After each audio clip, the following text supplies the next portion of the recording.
All right. Okay, you are Sarah McNally. Have you had ample caffeine and food today? I haven't had enough caffeine, but Would I you like did to eat. just- No, I ate a big chocolate bar though, so I'm okay. Thank you. So those were mutually contradictory pieces of information? You were like, I have enough liquid caffeine, but I've supplemented it with solid caffeine. Is that what you were saying? Yeah. So you don't need any coffee or anything? No. Because we have a cafe. You could just dash up. No, I Right. want to get as much of you as I can. Okay. Maybe. You don't know yet.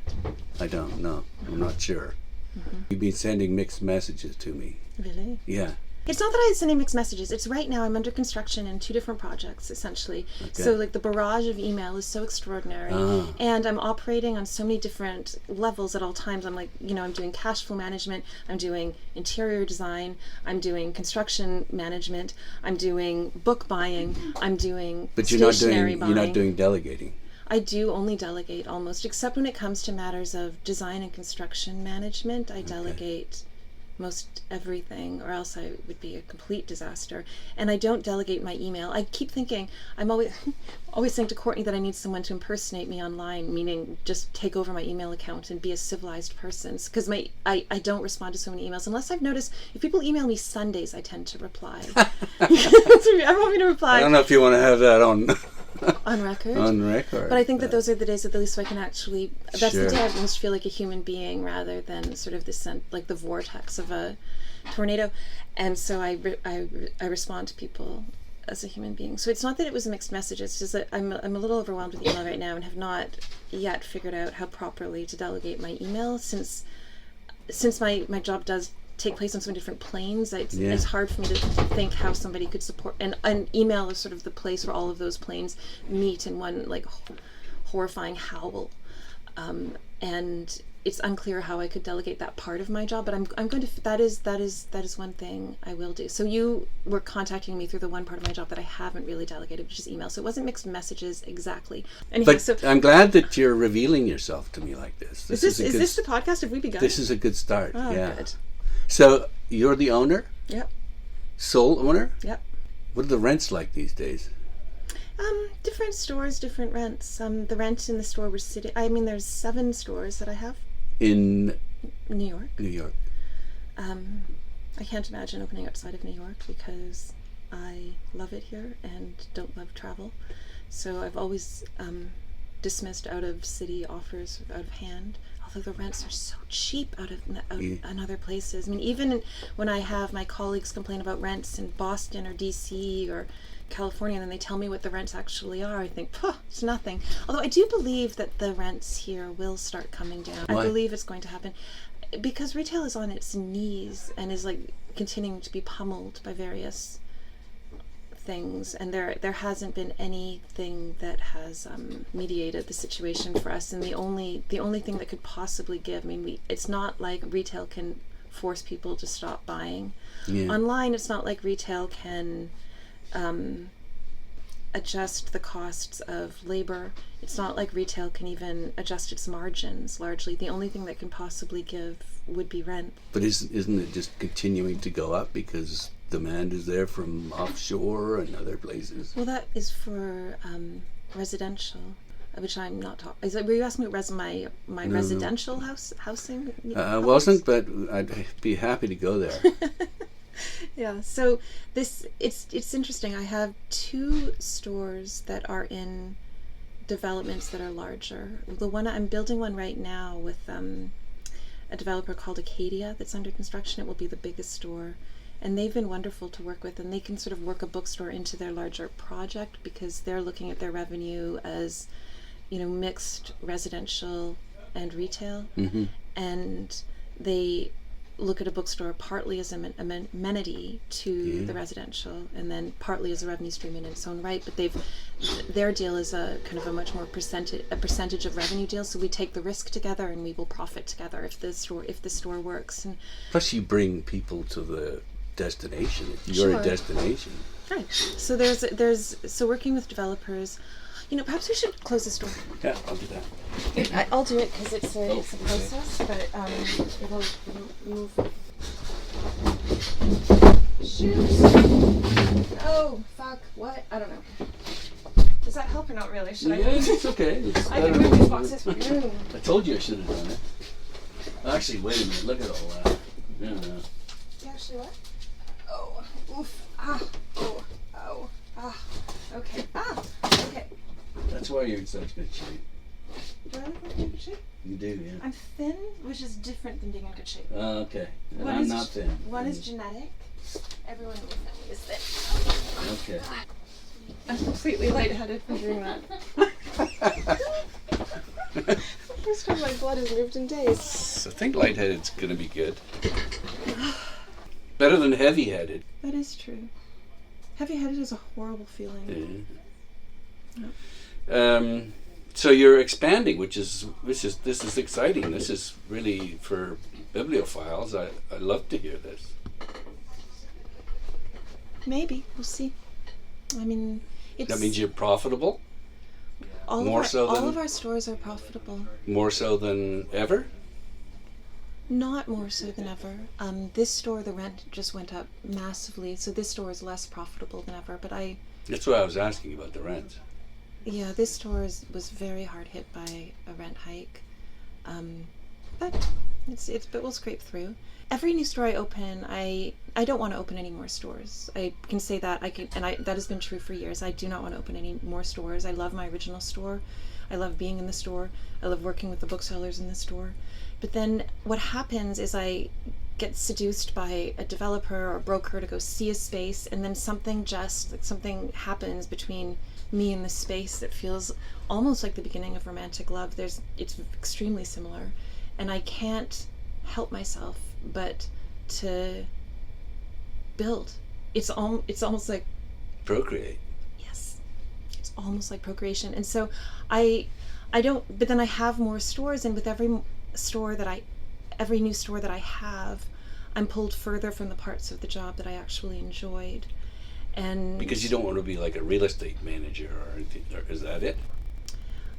I mean, the job becomes much more about money, real estate. HR becomes a much less personal thing. I'm not on the floor anymore. There's something I love in all my stores, being on the floor and talking to customers. Yeah. And it reminds me why I actually do what I do, which is from when I pull back and I'm thinking largely about money, construction, and real estate, I can lose touch of what my So what you really original- love doing is talking to people about books? and stationery. I mean, I have stationery stores too, and I also love talking. I mean, I was at my You mean beautifully printed paper, in other words? well, it depends. I mean, the stationery stores they have tens of thousands of items, some of which are beautiful, some of which have beautiful papers, some of which don't. And I spoke to a woman yesterday in my 8th Street stationery store, and I was passing through because I finally designed my own journals, and they're nice. There's some there. I'll show you.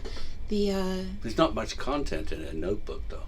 It is not as infinitely interesting as a book, but I do feel like if people respect it, just like how books are in a way a demonstration of respect for your mind and thought and cultivation as a person, so is writing and thinking and work. And I love writing in my notebooks. I just people love do it. and I met a woman in my stationery store yesterday who came in, and she had this particular notebook from Japan that I had found this company I was in Tokyo, in a suburb of Tokyo, in a beautiful little shop in the suburb of Tokyo, and I found this one journal. I said, "This is so beautiful.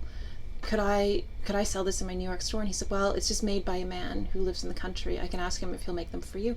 And I got in touch with him, and we've been selling his notebooks for years, and he just recently released a new style of notebook the paper is divine, especially if you use fountain pens. It's very smooth, and it's just a perfect little notebook for some people. It wouldn't be my notebook because a soft cover it would get eaten by the other garbage in my bag. It would come out like a chewed up mess. But this woman had found it and said, "This is the first notebook I've ever bought. You know, I'm 55 years old. This is the first notebook I've ever bought that I've just loved. I buy notebooks all the time, and this one I've already filled one in 3 days." And she came back to buy 3 more. And so while it is empty, so certainly more finitely interesting than a book. It's full of the individual's work that you're not really privy to. Right. So I love the stationery stores as well, and talking to her reminded me why I originally did the stationery store again, which was to help people open up this space in their life of reading, writing, and contemplation. And so it's all very of a piece. I don't sell, and it's funny because most bookstores sell sidelines. They sell gifts. We don't do a single gift or sideline. other than stationery, because I feel it's really of a piece with the core mission. And pens, I would hope. One of my stores is just pens and pencils. It's a whole pen store. It's great. There's a store in Montreal called Nota Bene that I love. What is it? It's a stationery store that sells stationery and pens. Mm-hmm.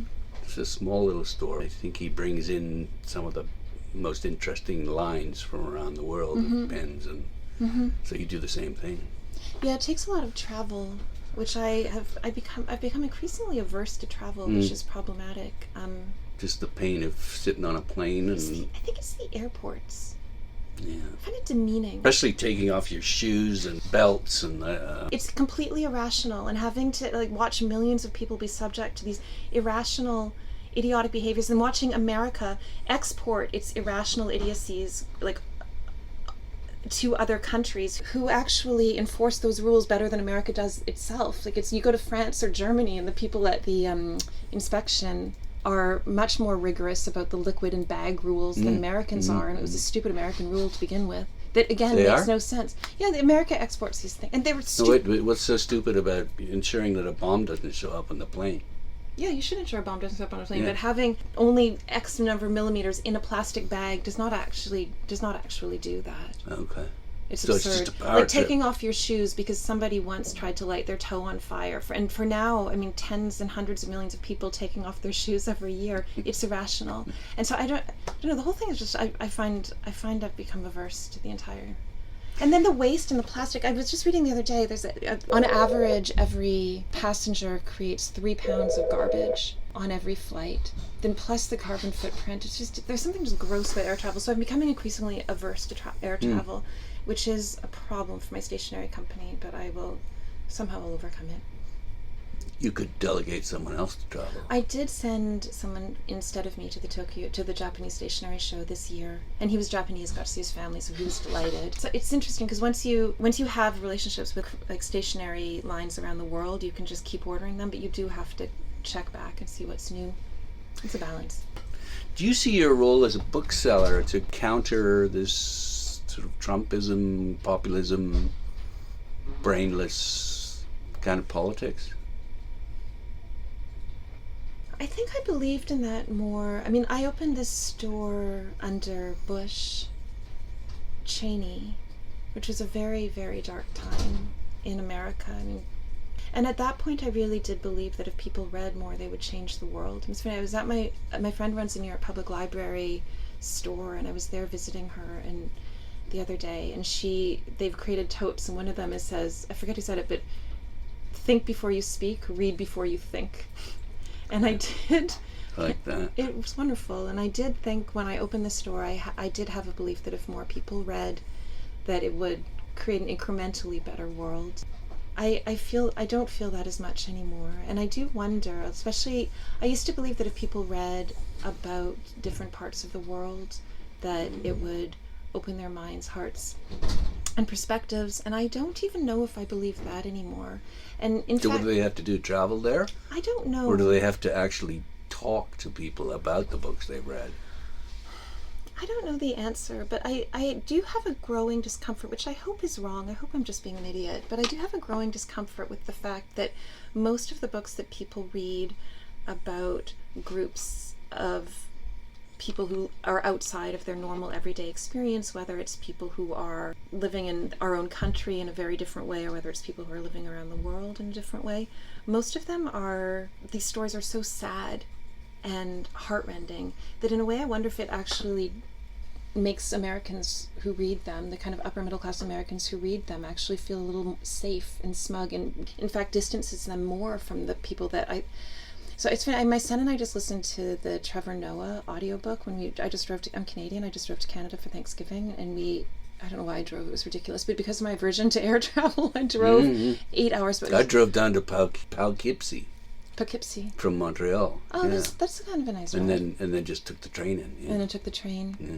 So where did you drive to? Toronto. Saskatoon? No, I drove to Toronto and then to Hamilton. Okay. But in any event, we listened to Trevor Noah's audiobook, and the thing he wrote about growing up in South Africa, first under apartheid and then kind of hanging out in the townships. And the thing that was delightful about it is he didn't try and play up the more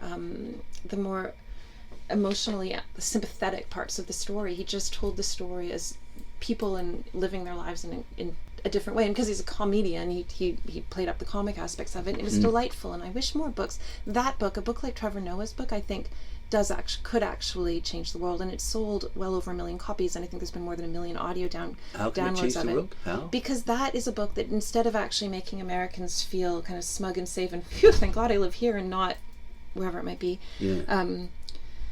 it just opens up the world in humorous way. and also in a relatable, in a way that it makes people feel like there's someone in control. It makes people in South Africa feel like they're in control of their own lives. Where so many of these stories around the world, it's just people buffeted by horrible winds of horrible fate that make their lives untenable and make the rest of the world, I think, seem scarier and sadder and more horrible than it actually is. The world is, you can live anywhere and have a beautiful, rich, funny life with a clever, funny mother, whatever it might be. And so many of the novels we read make the world out actually to be a hellhole that we're... But isn't the whole American dream about imposing your will on the world and, quote, succeeding? I don't follow the connection. Oh, you're saying that so many of these stories are where people are buffeted around without having any sense of control, and that it makes Americans feel not happily smug, isolated, but, and perhaps smug and happily isolated from the hellhole of the rest of the planet. Right. And I don't think that's necessarily the best way to make a better... You said, do I think literature can change the politics here at home? And I don't think that a lot of the literature that is published from around the world and that does succeed necessarily does that. Okay. So what would do that? The way Trevor Noah, but Trevor Noah did, but the way forward is clearly through mutual respect between whatever parties come to whatever table it might be, whether it's domestic or international. And we're seeing the opposite of that. I'm seeing the opposite realm. So I do hope clearly. I mean, that reading would create a better world, and that was my opening mission, and it remains part of my mission. But I'm less kind of blindly convinced of it than I was when I opened the first store when I was 29 years old. What's the big mission now then? Or is there one? Well, my mission has become much more civic, I think. It's much more about my relationship with this city and opening up public spaces in this city that are intellectual and real and deep and true and communal. And as I've lived in New York, that's something that has, because of the rents have gone insane in the 15 years that I've been in business, that space has been corroded very much. And so I do now see what I do as much more a gift to the city. And I don't know if that makes I don't think that I'm contributing to national politics, but I do think that I am making my city a better city. Place. Yeah. Which opens the question, why doesn't the city do what they do in France and acknowledge the work that you're doing by helping you to cope with these ridiculous rents? Well, you mean the commercial rent system in France is wonderful, and just the way the government helps booksellers particularly and to all retailers thrive. And all retailers, so that landlords, I mean, here it's the opposite. There's some very simple things that the city could do. If you walk around New York, you'll be stunned by the number of vacancies. There's not any in Nolita, but most of the city, the vacancy rates they're overwhelming. You walk down a block and it's vacant, because the rents are so high. You walk down Paris and there's no vacancies at all. And the retail, there's a lot of independent retail and it's vibrant, and it's one of the reasons why Paris is like the #1 tourist attraction in the world. And here, if a landlord has a vacant space, they can claim their asking rent as a loss against their taxes. It's insane. So they've got a strong lobby that have enabled them to do that. They do. They do have a strong lobby. And there's been something on the books called the SBJSA, the Small Business Job Survival Act, and they tried to get me to sign on and speak about it, and I looked into it and I thought it was so ridiculous. I said I can't be part of it. The whole thing was that they wanted the city to legally mandate mediation at the time of lease renewals on commercial leases, non-binding mediation. And I thought, so I can sit down with my landlord who wants $1 million a year and I want to pay $500,000 a year. We have non-binding mediation, and he still wants $1 million a year. What does that do? When non-binding, what's the use of it? What is the use of it? And have the city throw money at paying mediators to do this. It seemed completely absurd. But in any event, I do think that the city will. Do you think there's room for some kind of movement, or is this just because this is the United States, this would never happen? I don't know. I do think there is room for improvement. I haven't seen anything moving yet. Because you're a cultural institution. Mm-hmm. It is interesting, the cultural institutions, there are very few that are for profit anymore. Mm-hmm. But I do think that if New York continues to have so much vacancy, which I can't imagine they won't do. There's not a single trend going in favor of retail, and my friends in restaurants are also struggling. So since there's not a single trend going in favor of retail, and we have far more retail space on the market than we ever did because developers, there's been an enormous building boom in New York, and they're mandated to make, in certain zones, to make the ground floor retail. So the market is being flooded with new retail spaces while retail is retreating. Something will change, whether rents go down, or the government will, because so much is put on the retailer in New York City. We pay the taxes for our building. Essentially, retailers tend to pay an enormous share of real estate tax, and we have to keep the sidewalks clean until 12 inches into the gutter. That's on the storefront. So as soon as you have vacant storefronts, there's no one cleaning the sidewalk.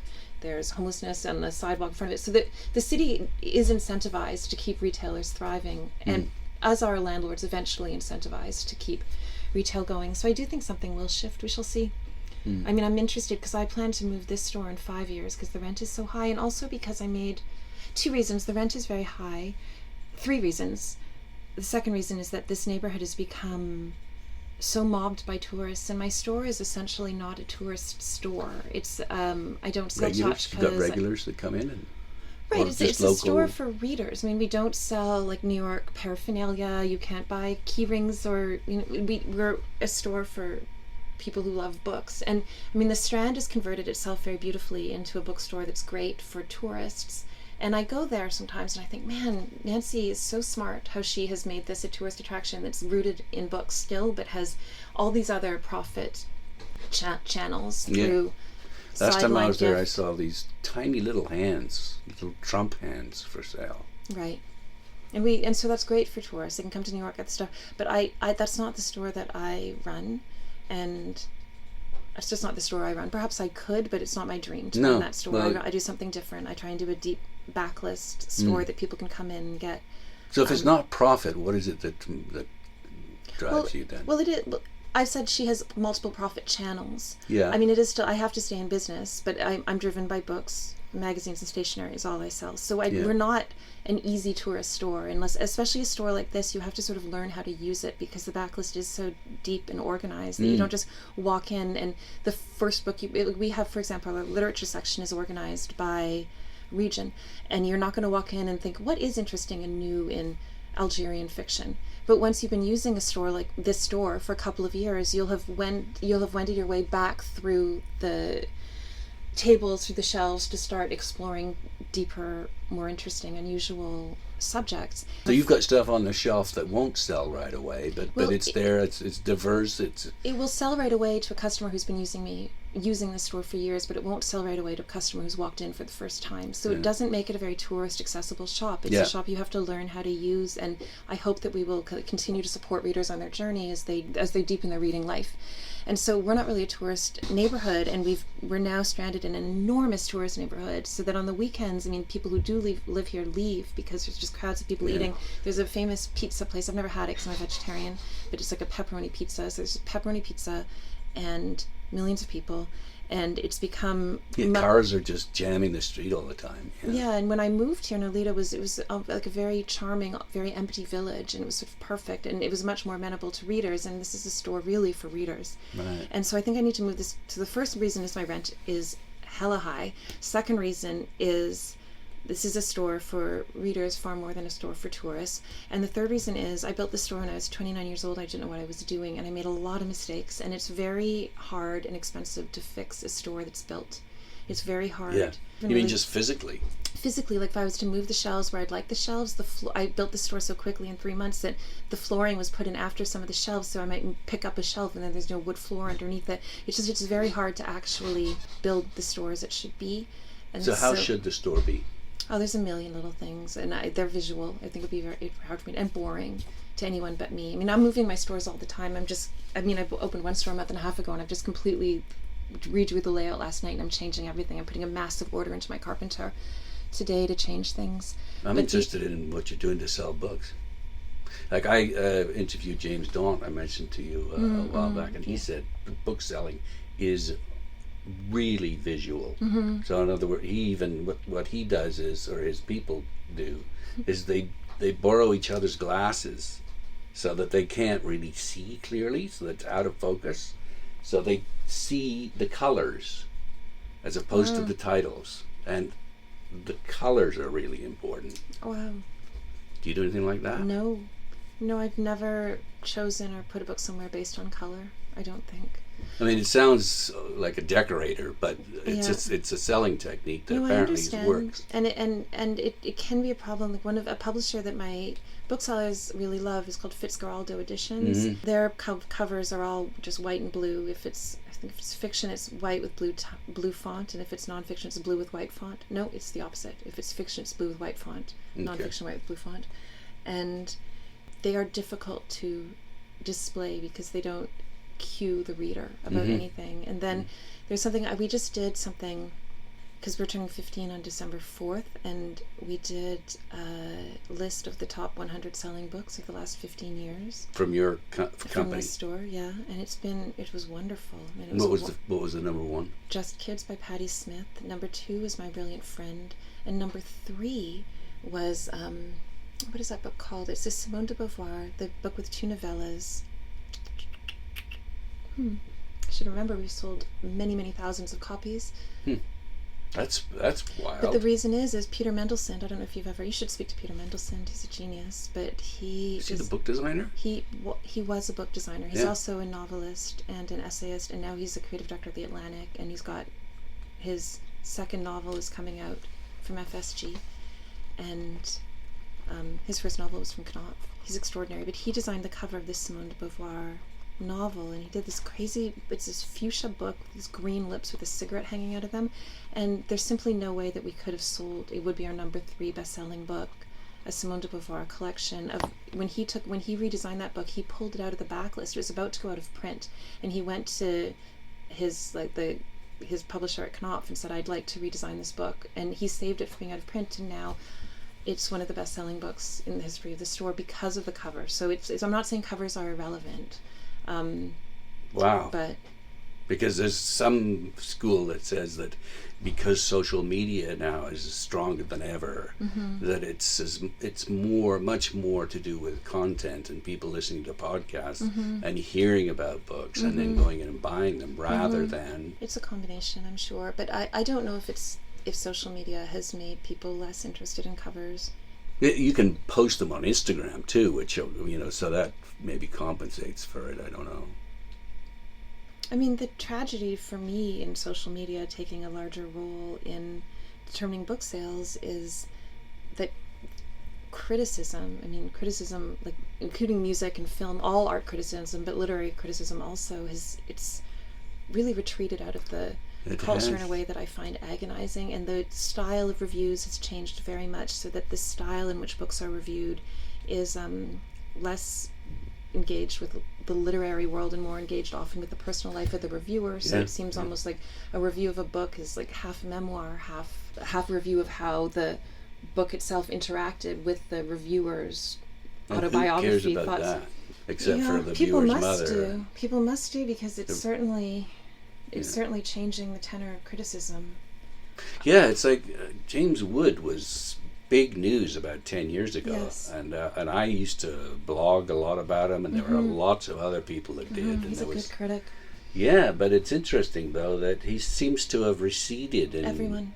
I don't see him anywhere near as often. It doesn't seem. That's interesting. But And then the pay. There's so many fewer book reviews in general. The pay for critics, like for book reviews, has gone down so much that most of the good critics that I know have had to pick up side hustles to some degree, and it's so the social media has changed that. And I think that when you read a good book review, I mean the reviewer has read the entire oeuvre of the author, and it can be, I mean, it still happens. They can contextualize it for you. Contextualize it in the history of letters and in the history of that writer's work, and now it seems like books are contextualized in the reviewer's life, largely. And social media is obviously even more guilty of that exact thing. And in any event, I'm not a big social media person, and that is one of the weaknesses of my stores, is that our social media presence is very minimal and not that great. And I guess you don't know if it's going to sell you more books or not. Well, so I'm not personally on it. I don't personally like it. I'm not sure what we're supposed to be doing on Instagram. I look at other bookstores, and it's like their booksellers having a great old time. But you know what it is, though? I mean, for me as a collector, it's sort of sharing my finds. Collectors love to share their collection, so posting pictures of what I just scored, that's how I like to use it. That's nice. That's really nice. Yeah. And who do you imagine is looking at it? Well, other collectors, other people, and there's not that many, I don't think, but it's people who appreciate book design or the importance of a certain edition. It's just, but it's a kind of fun when you find someone who's just as gaga as you are, and that's nice. So this, it's not all negative. That's a nice version. I have an Instagram account. I started it when my son was young, and I did it mostly just to post pictures of him for my my cousins, essentially my extensive family in Canada.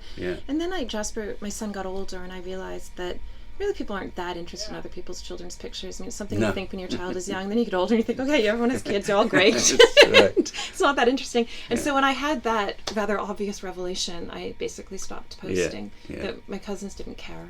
And nor did I, although I love them and their children, I'm not that interested in seeing their children smiling at a country fair either. And so I retreated from it, and I've never found, but I'm not a collector. But you're a book lover, though. And if you really love a book, it's kind of cool to tell people about it.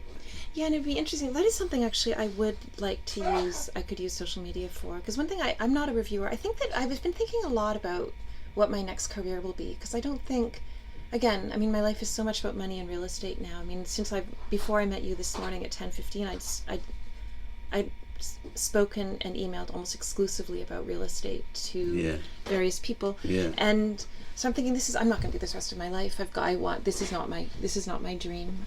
My dream is really to get closer to books, and I think that is what I would love to do with the rest of my life, is actually be a critic. And which I mean, if I thought bookselling was a dying industry, I would really bookselling is thriving for criticism. I don't think it'll ever die. I mean, it's basically unpaid now. It's unpaid. That's what. In fact, that's why I don't have too much competition.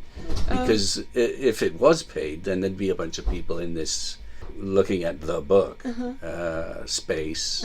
It'd be crowded, but it's not because no one's willing to pay for it. Right. It's interesting when I sit down to actually write about a book that I've read. It changes my relationship with the book and the connections that I would never have otherwise. I love it. And it stays with you too, much longer if you've done that. Much longer. I remember years ago, my ex-husband Chris Jackson and Lauren Stein, who was not then running the Paris Review, and Lauren came to this idea that he wanted to do some kind of book criticism. I forget what the idea was, and we all wrote in an all-girl criticism, and I chose a book that I didn't actually like that much when I read it, which I'm not going to name now because it's not a bookseller's job to say what books they don't like. But then in sitting and writing the review, isn't it? Why wouldn't you steer people away from crappy books? I mean, you can do that subtly. Okay. No, there's many ways to do that by just not putting it in their face. Yeah. And I also know this author; she's a nice person. Okay. In any event, but in sitting and writing the review, my admiration for the book grew. Yes, I think that almost universally happens. Not all, I think Andy Warhol's A to B and back again?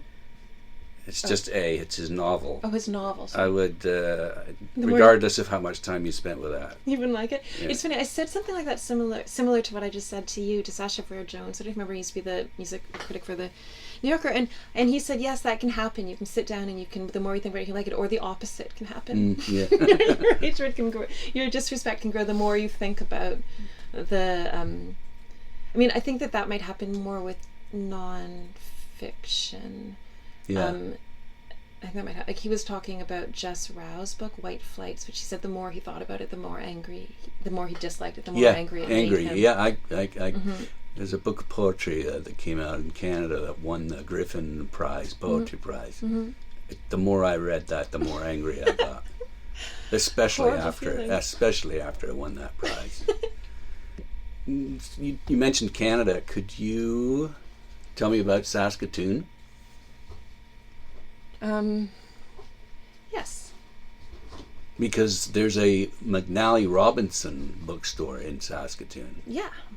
Jeff is going to join us. Sorry, I'm just checking my texts. Okay. Saskatoon, I didn't grow up in Saskatoon, I grew up in Winnipeg. Okay. Which to the outside eye might not seem like a huge difference, but when you're in the know, it's pretty different. Well, I think Winnipeg is more of a vibrant... much larger. It's larger. Yeah, even not to put Saskatoon down, it's smaller. Yeah. They're both about 40 below in the wintertime. Yeah, it's a little bit windier in Winnipeg, perhaps. Yeah, they both have very trying climates. Winnipeg may have more bugs. Winnipeg is really blighted by bugs. It's very hard. I mean, the 40 below in the winter, and then the blight of bugs all through the summer. Every month has its own bug blight. They got a good used bookstore there called Bison Books that I like. Bison, yeah. Antiquarian, yeah. She's a very nice woman. Yeah, it's nice. I wanted to name... No, it was my ex-husband wanted to name my son Bison.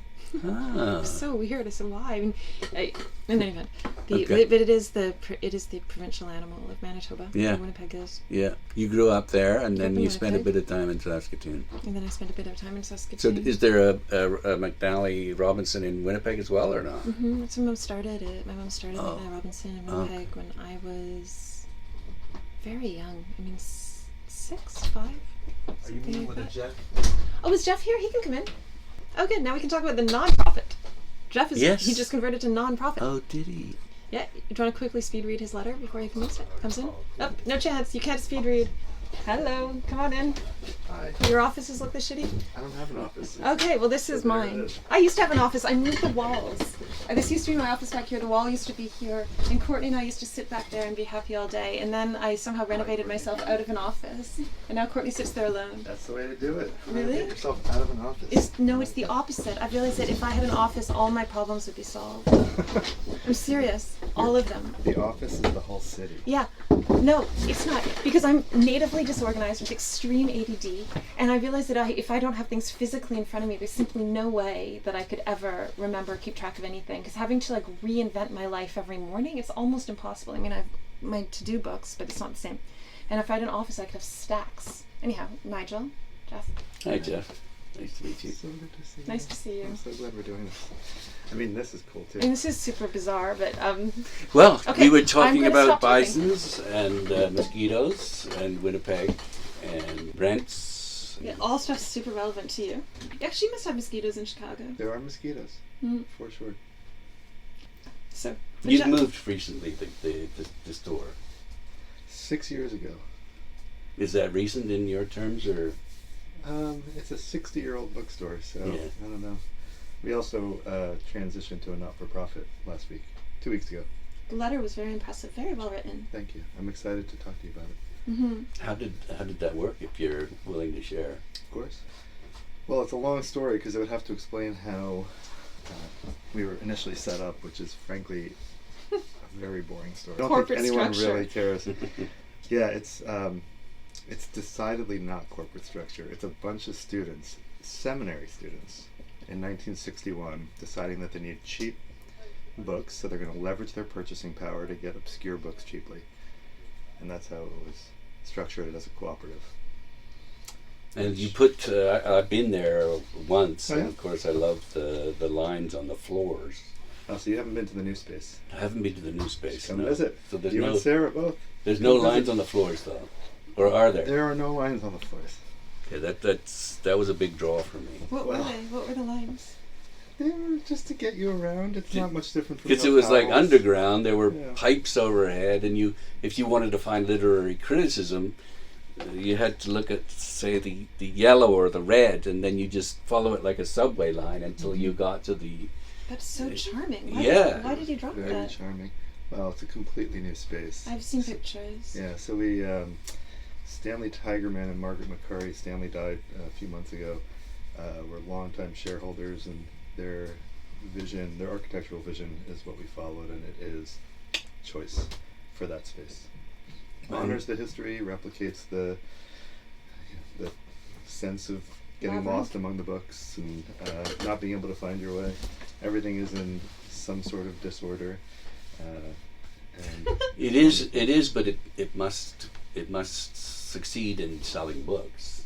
well, we lose $250,000 a year, so it depends on your definition of success. Okay. But it succeeds in creating world-class browsing experiences, of which there are very few, and this store is one of them. And even just wandering down here and trying to find my way, you guys, whatever you all do it's really special.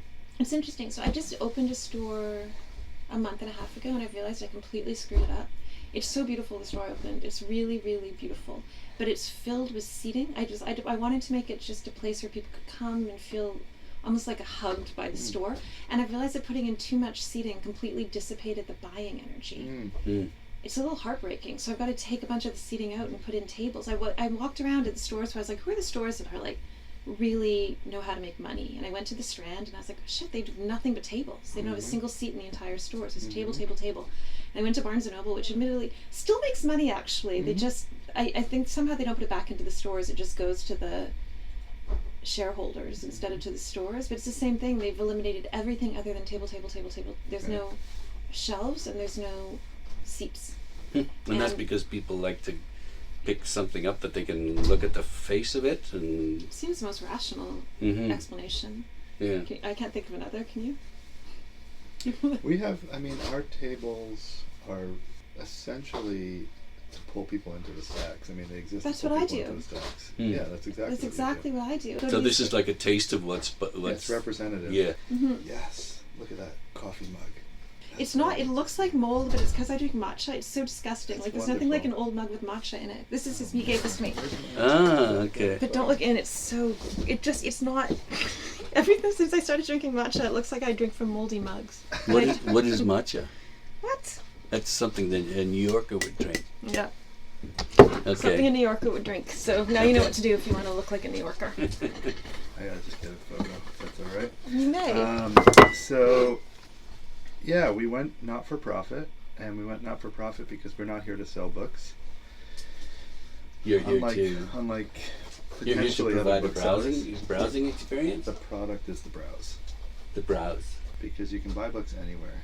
Now, I love booksellers That's who cool. can make money, and I love booksellers who do it intelligently. And you and I can both list off a dozen people off the top of our head nationally that we respect, and our model is just so strange and unlikely that it required. And the co-op model makes no sense. Could you imagine a consumer-owned co-op with 50,000 plus members, all of whom are supposed to, ostensibly be paying dividends to? And we lose $250,000. So how do you figure out how to make that work? They each have to They pay each in have a to certain pay. amount. Yeah, exactly. So the model is really a recognition that most of us are in it, and I know just from our conversations that you're in it for the love of literature and wanting people to discover books that are not easily accessible elsewhere and that aren't featured elsewhere. And even just like wandering down here, the books that are on display here, it's like. Although it's not as extreme as you're like. I had a friend who was just in your store, and I was like, tell me everything, because I've never been. And he said he felt almost guilty. He said there were books there that he was so happy to find, and that, like, he, for example, Edwin Frank had asked him to find some books to translate from the French, and he was like, he felt like he'd almost made this store. There were books that were imported from Europe, books that you could find nowhere else in America there. But he said he felt almost guilty because he was like, how many people like me are there in the Philippines? And it's like, who's going to buy these things? Hey, Yeah. The browsing is the product. But you take your hat off to you for that, because it isn't driven by commerce. It's driven by a desire to provide the browser with all sorts of interesting stuff that they'd never see anywhere else. Right. Well, it's the cultural work, but I think that for-profit bookstores do that same cultural work, and if you do it with the sensibility, creating that, and you can make it work, I mean, you're just better at it than we are. And we also do a lot of university presses, and we go very deep on scholarly works. And when you that start makes a doing difference. that, when you start going really deep on that stuff, your discount is negligible. It's negligible. And so there's simply, you can't sell a book when those short discount university books, you can't sell them without losing money. Just the simple fact of like handling them,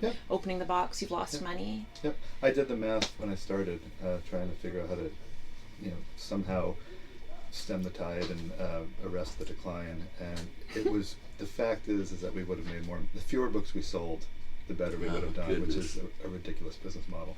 What about used books like the Strand? I go there because of their third floor. It's the best floor there. I'm a collector, but I just love the hunt.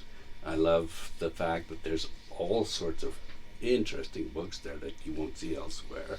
That's an interesting model. And then Books A Million now they have a spin-off chain called Second and Charles, which is used, which does very well for them. You just don't want to get into that, I guess.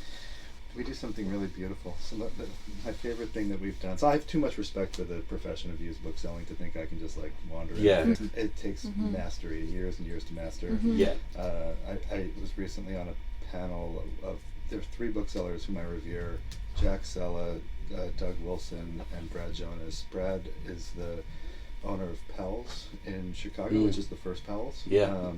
And Doug Wilson apprenticed. Can we do this? Apprenticed with Joseph O'Gara, and they ran O'Gara and Wilson for years. It's still going. And he talks about what that apprenticeship looks like. I was just interviewing Heather O'Donnell, who apprenticed with Bowman's here in New York. Yeah. And as you what say, a model. So I'm not going to dilettante my way into that. That's not doing that. But here's something beautiful that we do. So we have so many people, longtime shareholders who just love the store. And, book collections. I have 5,000 books in my personal collection. And for a long time, I was like so particular about how I mark them and what I put in them. And I'm like, someday I had this imaginary person that would come and, find meaning in the collection, and obviously no one's going to do that. But when we have, folks that pass away and they want to pass their collection along, and there's no value to it. Unless they're very, very specialized, and in most collections, that's not why. If you use it, if you actually engage it, and so I've had a number of members that have widows or widowers brought in the libraries, including 3,000, 4,000, 5,000 volume libraries, and I go through them and we throw them on the shelf, and it's just a pay what you want model where we say, look, these books are priceless. They're books that you've engaged with, that others have engaged with. We want them to find readers.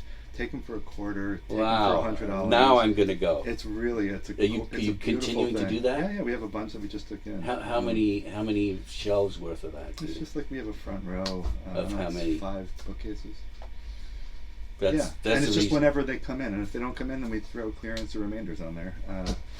It's almost like a lost really leader, special. isn't it? It's not even. It would get a lot of collectors coming in, though. Well, so this is the thing. We don't want people coming in with their little finger scanners. Actually, book dealers coming in. Yeah. I know if they're trying to make a living, but they don't give a shit about books.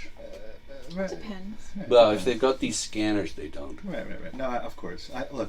Everyone that's trying to make it in the book world, I respect. It's a really tough business. But the fact is, we're not looking for them to be resold or for people to. And I actually, frankly, I go through them. I pull out the stuff that I think has value, and either give it to people that I think will enjoy it. I just want people to read the books, and find meaning in the fact that these were well-loved books and well-loved collections and thoughtful collections.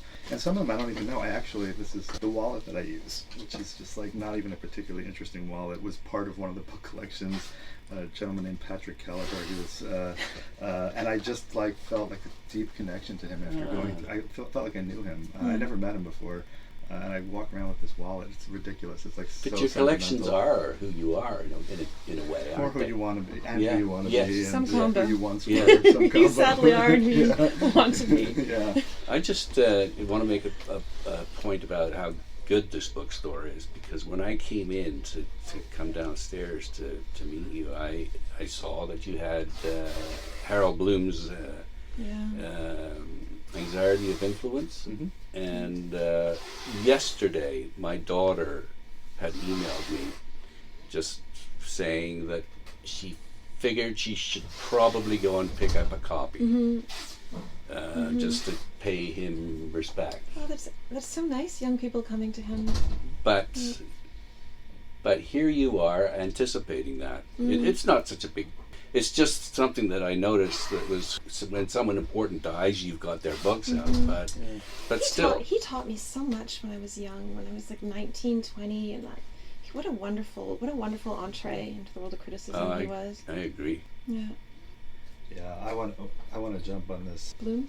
No, well, Bloom on Wallace Stevens' choice. No, you. I want to talk about what you've done, Sarah. I've been talking and talking. Well, I just want to... Dying of boredom with my own voice. And I'm also, my stomach is growling so much I'm worried you can hear it in the recording. Can you?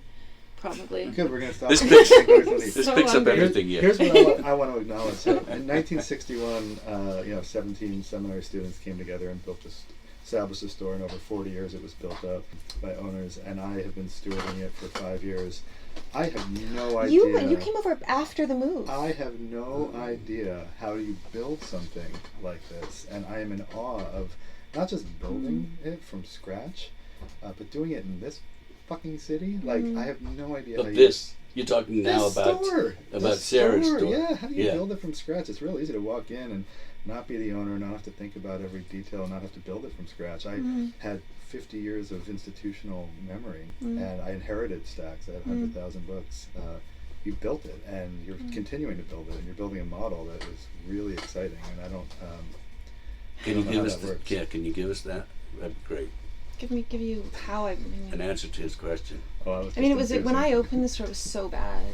It was terrible because I didn't. I meant to go through and choose every book individually, but we stock. At this point, I think we have around 60,000. At that point, we probably had around 45,000, and it sounds doable, but it's not. You can't actually build that stuff from scratch, and so I used. Wholesalers promised me that they had the lists of what was like kind of basic core stock lists, and the garbage they sent me, it was such a bad store, and my own vision wasn't honed at all then. You must have learned something from your mother.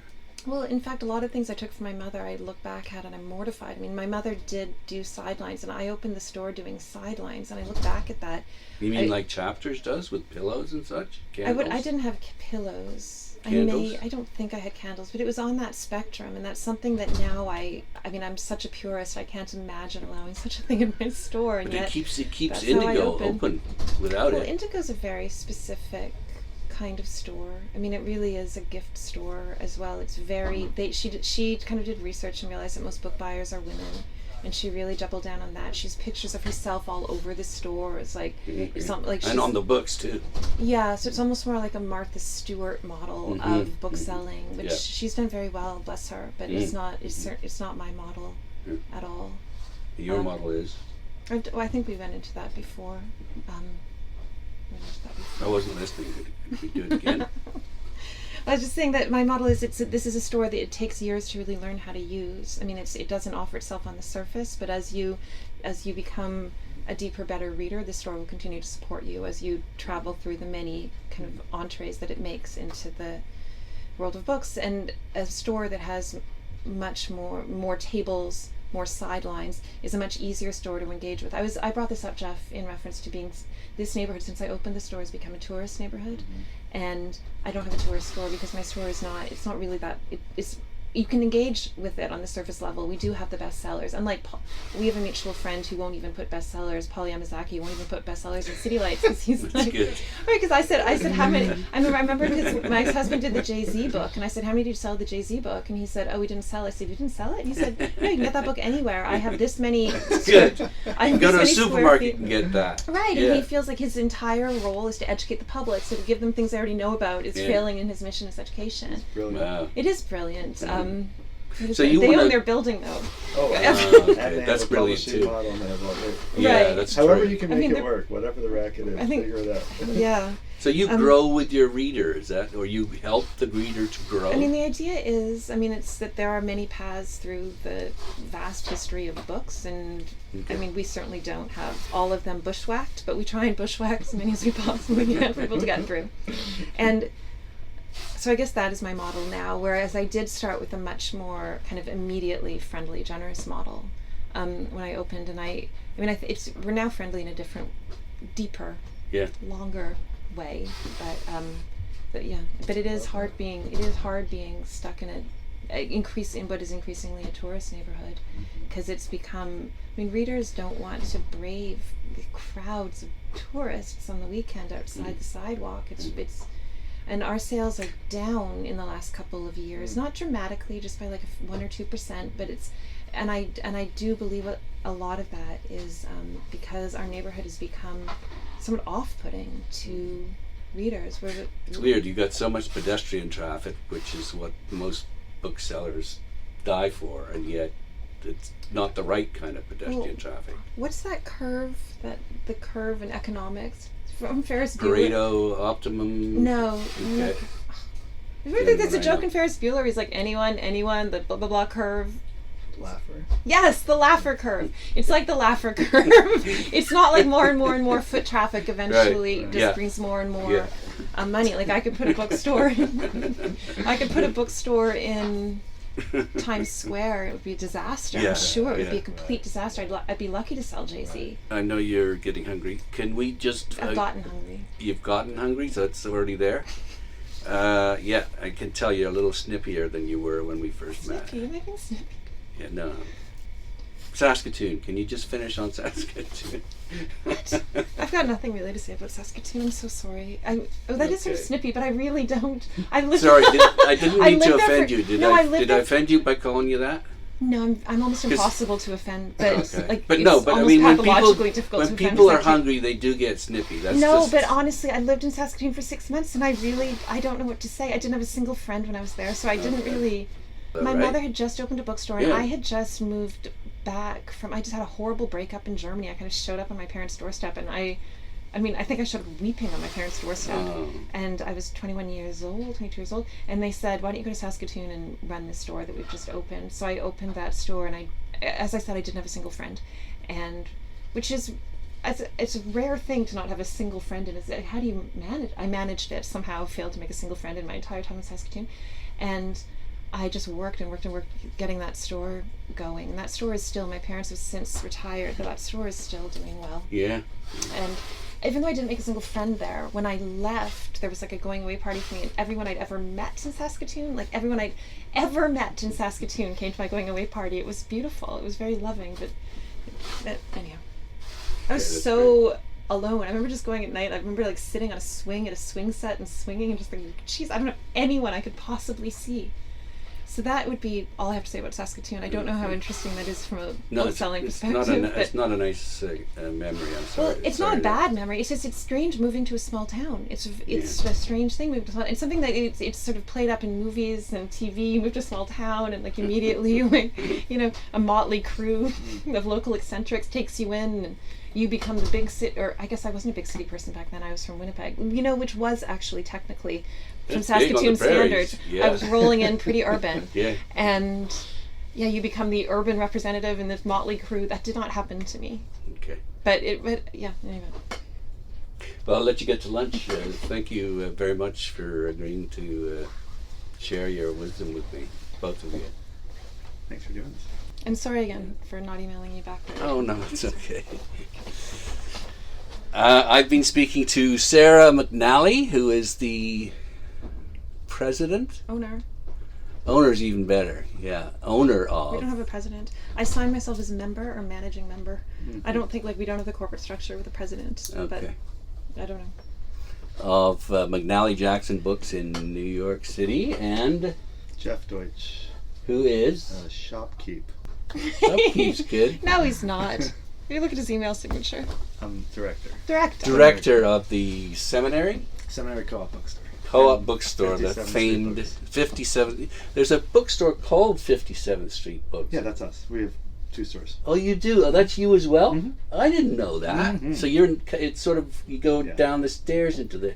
It's the most charming space. Yeah. You have to come visit. It's very far, Chicago. Oh, it's not that far. We've discussed this. You'll fly over the Atlantic. You're deceiving the world here a little bit. You've got these 2 brands here. So if I'm pissed off with your one store and go to the other, I'm still actually spending money with you. That's true. We do very different things. You don't but come it's clean true. on that, really, do you? Of course we do. It's well, you Oh, just yeah. did, didn't you? But it's still. You're good work.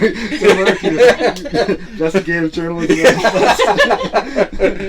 Anyway, next time when you're in Chicago, go to both and go to all 7 Yeah. Well, the 7th is opening now. That's amazing. in New It's York some of our City. stationery stores. That's amazing. Thanks. I'm definitely going to check out the stationery store too.